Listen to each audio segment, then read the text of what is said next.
கடலூர் கிழக்கு மாவட்ட பாரதிய ஜனதா கட்சி மகளிர் அணி சார்பாக மாபெரும் கண்டன ஆர்ப்பாட்டம். கடலூர் கிழக்கு மாவட்ட பாரதிய ஜனதா கட்சி மாவட்ட மகளிர் அணி சார்பாக மாபெரும் கண்டன ஆர்ப்பாட்டம் கடலூர் திருப்பாப்புலியூர் சீமாட்டி சிக்னல் அருகே நடைபெற்றது. இந்த ஆர்ப்பாட்டம் கோவையில் சட்டக்கல்லூரி மாணவி பாலியல் வன்கொடுமை செய்ததை கண்டித்து திராவிட முன்னேற்ற கழக அரசை கண்டித்தும் இந்த ஆர்ப்பாட்டம் நடைபெற்றது. இந்த ஆர்ப்பாட்டத்திற்கு தமிழ்நாடு பாரதிய ஜனதா கட்சி மாநில துணைத் தலைவர் சரண்யா தலைமை தாங்கினார். கடலூர் கிழக்கு மாவட்ட பாரதிய ஜனதா கட்சி மகளிர் அணி மாவட்ட தலைவி ஜே விஜயலட்சுமி முன்னிலை வகித்தார். இந்த கண்டன ஆர்ப்பாட்டத்தில் கடலூர் கிழக்கு மாவட்ட பாரதிய ஜனதா கட்சி மாவட்ட தலைவர் அக்னி கிருஷ்ணமூர்த்தி கண்டன பேருரையாற்றினார்.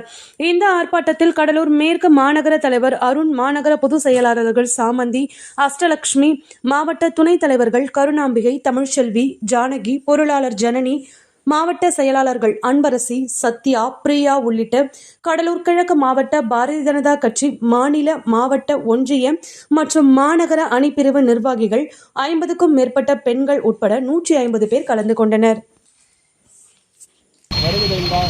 மாநில, மாவட்ட, மண்டல நிர்வாகிகள் அனைவருக்கும் நன்றியை தெரிவித்துக் கொள்கிறேன்.